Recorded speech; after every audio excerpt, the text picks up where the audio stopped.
Hey everyone, welcome back to the English Leap podcast. I'm your host Jennifer, and right here with me is my co-host Daniel. Hi, everyone. It's great to be back. And Jennifer, I'm excited about today's topic. I think it's something we all need, sometimes more than we realize. Definitely. Today we'll talk about discipline and self-control. We'll share some stories, give tips, and of course have some fun while we learn. So, Daniel, are you ready? Absolutely. And to all our listeners, remember, we're here to make English easy and interesting. If you learn something new today, then we've done our job. Oh, before we go further, don't forget there's a free PDF with all the key points from today's episode. So make sure to check it out in the description below. It's perfect if you want to follow along or review later. So Jennifer, let me ask you a question. Have you ever found it hard to stay away from your phone when you should be working? Oh, Daniel, don't get me started. I think my phone has a magnetic pull. I mean, who hasn't planned to just check one message and then, boom, an hour is gone? Right.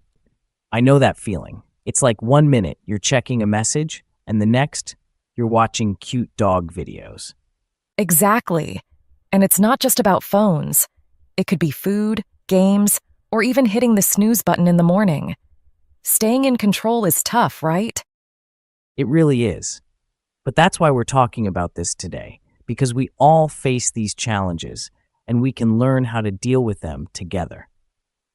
So let's start with understanding discipline and self-control. Daniel, how would you explain discipline? Well, Jennifer, I'd say discipline is doing what you need to do, even when you don't feel like doing it. It's like getting up early for work on a cold Monday morning. You'd rather hit snooze and stay under the covers, but you get up because you know you have to. Oh, I know that feeling, especially when your bed feels extra comfy. I used to struggle with waking up for early workouts. I'd set my alarm for 5:30 a.m. and keep it across the room. That way, I had to physically get up to turn it off. Once I was out of bed, it was easier to start my day. That little change helped me stick to my morning routine. That's a smart move. It shows how discipline sometimes needs a little push. And self-control, on the other hand, is about resisting things you know aren't good for you, like saying no to that extra slice of pizza when you're trying to eat healthier. It takes effort, but it's a skill you can build over time. Speaking of self-control, that reminds me of last month when I was trying to cut back on caffeine. I'd always stop at my favorite coffee shop on the way to work. The smell of freshly brewed coffee was so tempting, but I told myself, just walk past it today. It wasn't easy at first, but after a week, it got easier. It's amazing how small wins can build up your self-control. It's true. Those little victories make a big difference. It's like when you're trying to focus on work, but your phone keeps buzzing. You have to resist the urge to check it, even if you're just curious. The more you practice that, the stronger your discipline and self-control become. And speaking of consistency, that's where habits come into play. You know, when you make something a habit, it becomes a lot easier to stick with. Like, if you always go for a walk after dinner, soon you won't even think twice about it. It'll just be part of your day. Exactly. Habits are like shortcuts for your brain. Once something is a habit, it doesn't take as much effort to do it. I had a friend who wanted to read more, but he said he didn't have the time, so he started keeping a book in his car. Every time he waited in the pickup line at his child's school, he'd read a few pages. Eventually, it became a habit, and now he reads a couple of books a month. That's such a good example. It shows that habits don't have to be big to be effective. Starting small is key. I mean, if you try to go from not running at all to running 5 miles every day, you'll probably give up pretty quickly. But if you start with just a short jog around the block, it feels more doable. And those small steps really do make a significant difference over time. It's like saving a little bit of money each week. At first, it doesn't seem like much, but after a while, you've got a nice savings built up. Speaking of which, that reminds me of delayed gratification. It's the idea of waiting for something better instead of taking the instant reward. Oh, yeah. Delayed gratification is like choosing not to buy that expensive gadget now so you can save up for a big vacation later. It's not easy to wait, especially when you really want something. I had to learn this lesson in college when I was saving up for a spring break trip. I had to skip some nights out with friends because I knew if I kept spending, I wouldn't have enough for the trip. It was tough, but when I finally made it to the beach, it was so worth it. Absolutely. It's like that famous marshmallow test with kids. Where they gave kids a choice: eat one marshmallow now or wait 15 minutes and get two marshmallows. It sounds simple, but it's really about teaching ourselves to hold out for something better. And it's not just about money or stuff. It can be about health, too. Like skipping dessert because you know you're working toward a fitness goal. At first, it feels like a sacrifice, but as you start seeing results, it gets easier to keep saying no. That's true, Jennifer. But staying disciplined isn't always easy. There are challenges, especially when life gets stressful. When we're stressed, we tend to look for quick comfort, like junk food or binge-watching TV shows.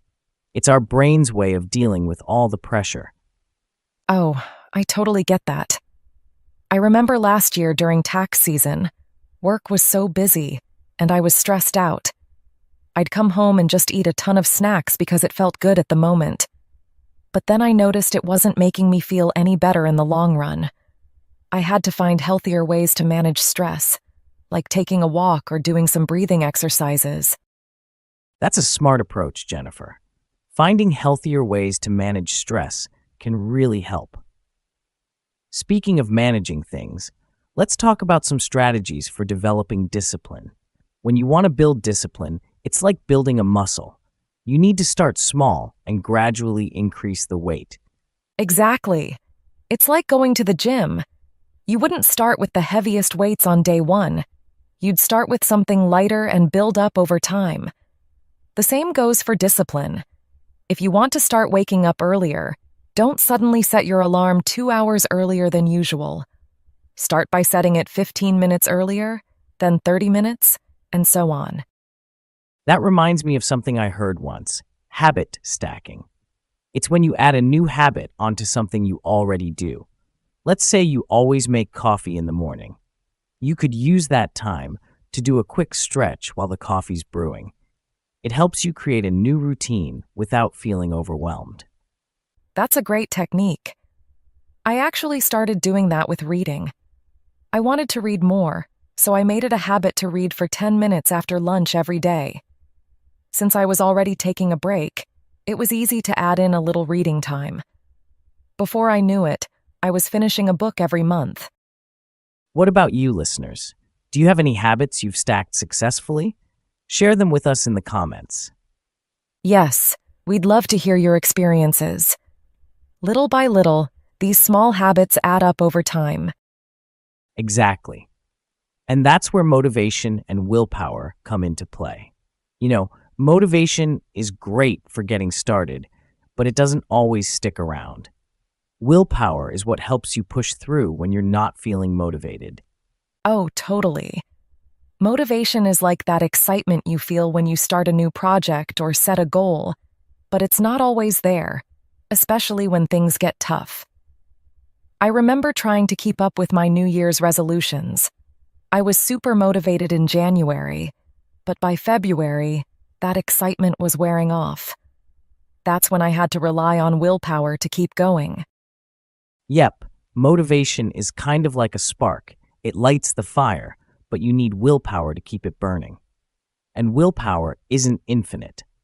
That's why it's a good idea to tackle the hardest tasks early in the day when your willpower is stronger. It's like trying to get homework done right after school rather than waiting until late at night. Exactly. And when you're running low on willpower, little tricks can help you stay on track. I sometimes give myself mini rewards, like a piece of dark chocolate after I finish a tough task. It's a small thing, but it helps keep me going.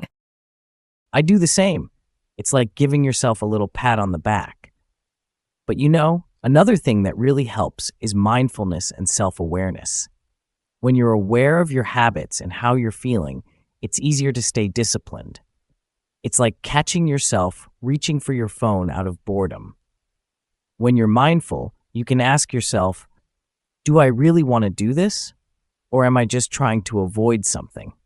Speaking of self-awareness, that's so true, Daniel. It's about being present and paying attention to what you're doing. I remember I used to stress eat without even realizing it. Once I started practicing mindfulness, I noticed those moments when I was reaching for snacks just because I was anxious. Now, instead of grabbing a snack, I take a few deep breaths or go for a quick walk. Mindfulness also helps with self-control because you're more aware of your triggers. If you know you tend to get distracted when you're tired, you can plan ahead, like taking a short nap or having a cup of tea to recharge before starting work again. It's about understanding yourself and what makes it hard to stay disciplined. Absolutely. It's like knowing your strengths and weaknesses. When you're aware of the moments that test your self-control, you can prepare for them. And that leads us to balancing discipline with flexibility. It's important to be disciplined, but you also need to give yourself some grace. Right? Life happens, and sometimes things don't go as planned. If you're too rigid, you might feel frustrated when you miss a workout or don't stick to your schedule. It's okay to adjust your plans. Like if you plan to go for a run, but it's pouring rain outside, doing a quick indoor workout is still better than doing nothing. Yes, Daniel. Discipline is about progress, not perfection. If you're trying to eat healthy but end up having pizza with friends one night, it doesn't mean you failed. It just means you enjoyed yourself, and you can get back on track the next day. Exactly. It's like taking a detour when there's traffic. You're still heading in the right direction. You just had to adjust your path a bit. The key is to stay flexible and keep moving forward. I think that's the perfect way to look at it.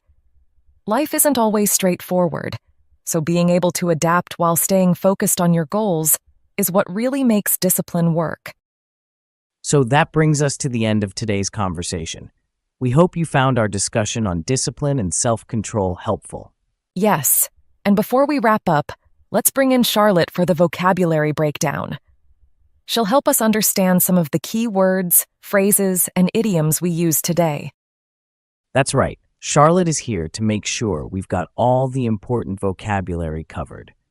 Take it away, Charlotte. Thanks, Jennifer and Daniel. Hi again, everyone. Let's go over a few keywords from today's conversation that you can use to improve your English. I'll explain their meanings and give you examples of how to use them in everyday situations. Discipline. Discipline means doing what you need to do, even if you don't feel like it. It's about staying committed to your goals and following a routine. Example: waking up early every day requires a lot of discipline. Self-control. Self-control is the ability to resist temptations and avoid doing things you know aren't good for you. Example: it takes self-control to skip dessert when you're trying to eat healthy. Delayed gratification. Delayed gratification means waiting for a bigger or better reward instead of taking something smaller right away.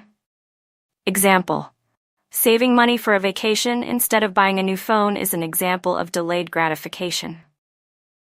Hit snooze. To hit snooze means to delay getting up by pressing the snooze button on your alarm clock. It's often used when you want to stay in bed longer. Example: I hit snooze 3 times this morning because I didn't want to get up. Willpower. Willpower is the ability to control your actions, emotions, or urges, especially when you're tempted to do something else. Example: it takes a lot of willpower to keep studying when your friends are going out. Build up over time.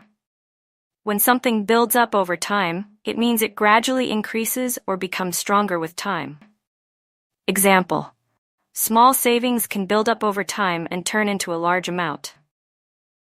Pat on the back. Pat on the back is show of praise or approval. Example: After finishing that big project, I gave myself a pat on the back. Manage stress. To manage stress means to take actions to reduce stress levels or cope with stressful situations. Example: exercise and meditation are great ways to manage stress. Flexibility. Flexibility means being able to adapt to different situations or changes. It's the opposite of being rigid or strict. Example: it's important to have flexibility in your schedule in case something unexpected comes up. So that wraps up all the key words, phrases, and idioms from today's conversation. I hope you found this helpful and feel more confident using these expressions. Thank you so much, Charlotte. That was incredibly helpful. Yes, we really appreciate it. Expanding your vocabulary is such an important part of improving your English skills. And with that, we're wrapping up today's episode. Don't forget to download the PDF for today's episode. It has all the vocabulary, phrases, and practice exercises we covered. If you enjoyed the podcast, leave us a comment, give us a thumbs up, and make sure to subscribe so you don't miss any future episodes. Thank you for tuning in. We'll see you next time. Keep practicing, stay motivated, and remember, every step you take brings you closer to fluency. Bye for now, and keep leaping towards your English goals. Until next time, happy learning.